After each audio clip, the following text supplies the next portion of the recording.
Yes, welcome to GemMedi channel, and this is a channel where I come and share different kinds of conditions and diseases. So don't forget to subscribe, press that notification bell so that next time I upload a video, you'll be notified by YouTube. Also like the video and share it also to your friends, to other people whom you think they need this. Thank you. So let's continue. So pulmonary tuberculosis. So we're going to look at the definitions, the causes, mode of transmission, the risk factors, signs and symptoms, investigations, and the treatment. When we talk about the causes, we shall look at what brings about pulmonary tuberculosis. The mode of transmission, how do you contract, how do you come to get pulmonary tuberculosis? When we talk about the risk factors, we shall now look at which people are at risk of getting pulmonary tuberculosis. Signs and symptoms, what do we see and what do you also feel as a patient when you have pulmonary tuberculosis? Also, we shall look at the investigations. How do you come out that as medics to confirm that you have pulmonary tuberculosis? What investigations that we have to do? Then also the treatment, what drugs, what management that we also give to you. So by the end of this video, you'll be able to know all what I've talked about.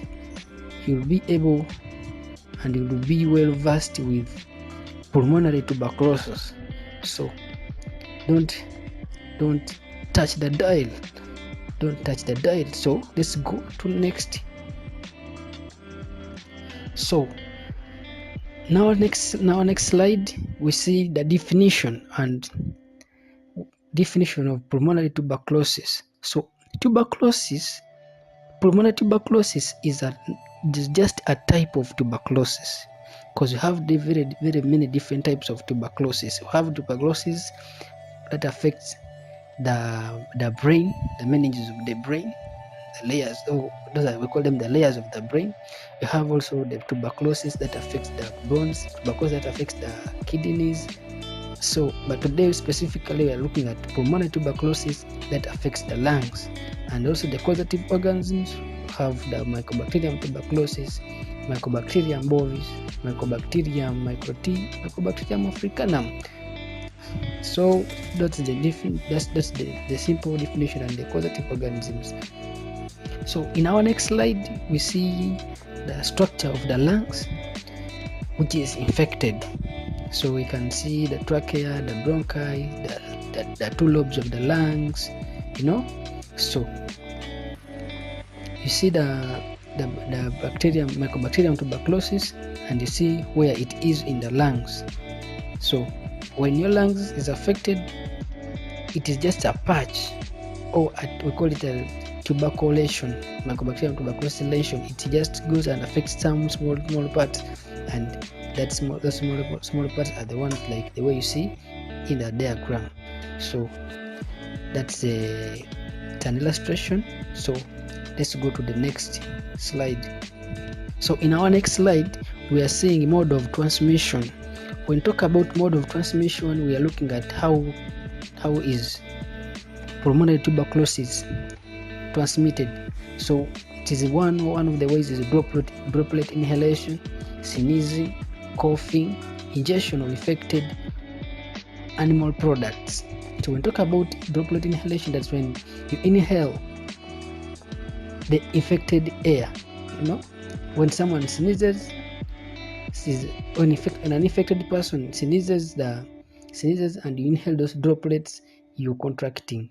So you can also spread it by sneezing, coughing, ingestion, eating animal products from infected animals.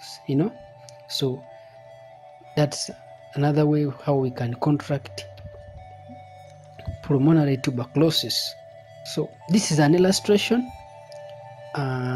explaining more how explain more on the mode of transmission, how you, like the way they are saying transmission transmitted mainly by droplet infection, droplet nuclei, by sputum-positive patients with pulmonary tuberculosis.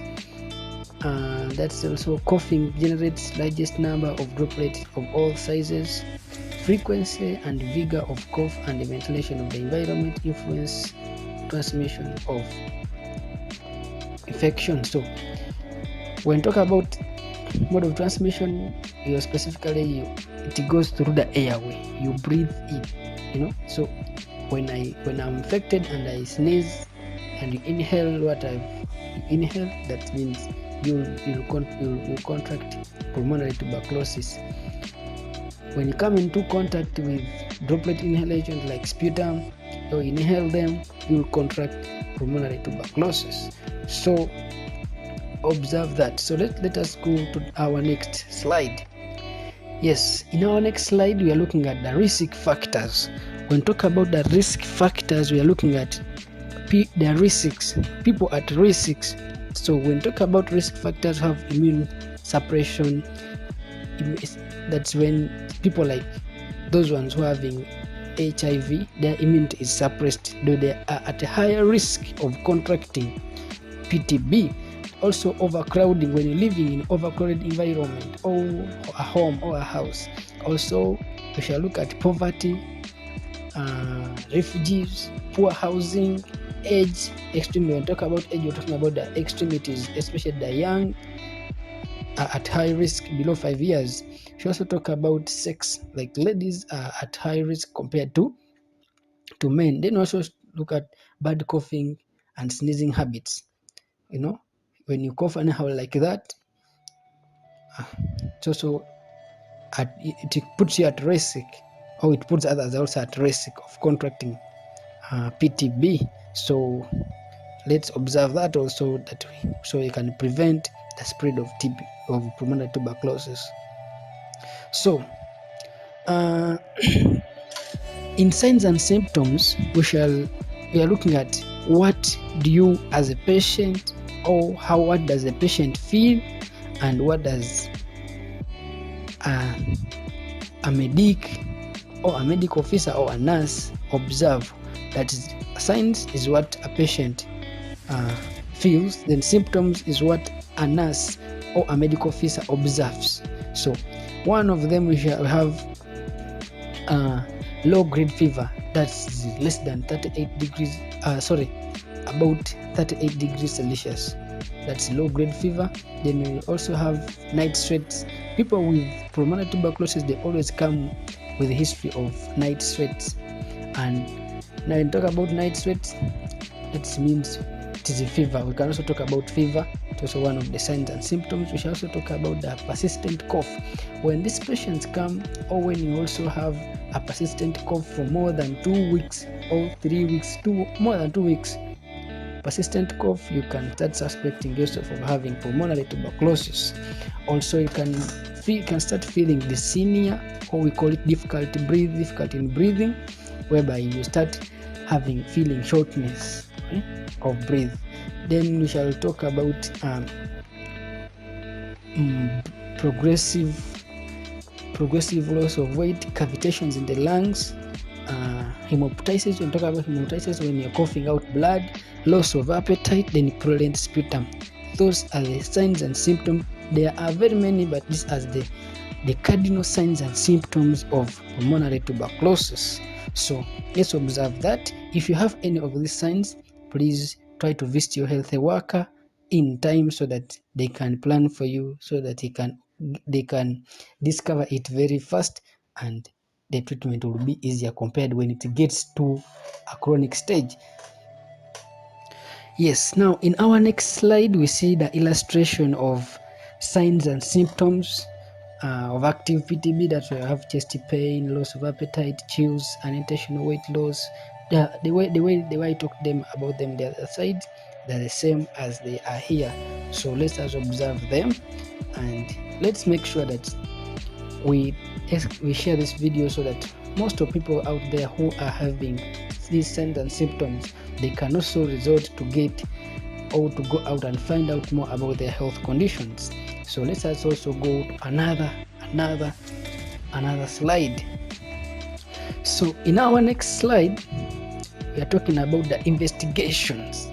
What investigations can be done to confirm pulmonary tuberculosis? So when you have signs and symptoms and you go to the hospital, they are going to do they are going to carry out what you call investigations. And one of the investigations we have what we call MANTOUX, intradermal skin test, or we can also call it tuberculin test. We have X-ray test, and this is a test which is you go, they take an X-ray of chest X-ray of yourself and they find out the cavitations in the lungs. We have also Z-Nielsen test. They take up your sputum. Also they test it for AFBs, that we call acid alcohol fast bacillus. So when they test them, it is a confirmatory test of pulmonary tuberculosis. We also have what we call culture and sensitivity. When to call up culture and sensitivity, they will take out also your sputum and they go culture. They take them to the lab for culture and sensitivity so that they confirm which microorganism is causing this pulmonary tuberculosis. That's what we call culture and sensitivity. Then treatment. Actually, when we talk about treatment is divided. This is divided into initial phase, into two. That's why to have the initial phase and the continuation phase. So the treatment regimen is into two, whereby initial phase it takes 2 months, then the continuation phase takes 4 months, whereby it is abbreviated as 2RHZE and 2 and 4RH. So this is the recommended regimen or the recommended treatment for pulmonary tuberculosis. The additional treatment, it comes along with according to the complications that you've got, according to other signs and symptoms that you were presenting with. But the treatment for pulmonary tuberculosis is recommended internationally. So and the 2RH, the 2RHZE and 4RH, they abbreviated in this way, and whereby the R is rifampicin, Z is pyrazinamide, have the isoniazide, have the ethambutol. Those are the abbreviations, and these are the drugs that are recommended for treatment. Actually, they call them the first class drugs that are recommended for treatment of pulmonary tuberculosis. They are also what we call the second line treatment, but I decided to give you the first line treatment of pulmonary tuberculosis. So let's observe that. Maybe you can also Google or find out more about the second line treatment, but that is the first line treatment that will be given, or anyone will be given when they are suffering about pulmonary tuberculosis. So now our last slide, we are going to talk about complications. And when we talk about complication, this is when the treatment, or when we have not observed when you've not observed for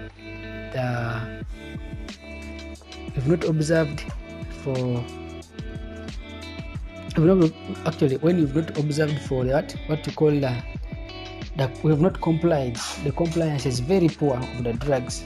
So the pulmonary tuberculosis will end up going to other worst conditions or producing other conditions, whereby one of the complications have what called pleural effusion. That's when there's accumulation of fluids in the pleural cavity. When talk about the pleural cavity, that's the lining or the space between the lungs and the chest, between the lungs and the chest. Also respiratory failure, when the lungs fail, when it has gone to the worst condition. Also have called pneumothorax, that's air in the pleural. Then pleurosis, that's inflammation of the walls between the lungs and the chest. Then multi-drug resistant, that when now you become resistant all of the PTB drugs, Then emphysema, that is accumulation of pus in the lungs. So thank you for observing, thank you for watching. So don't forget to subscribe, to like and share this video. I love you. Salut guys.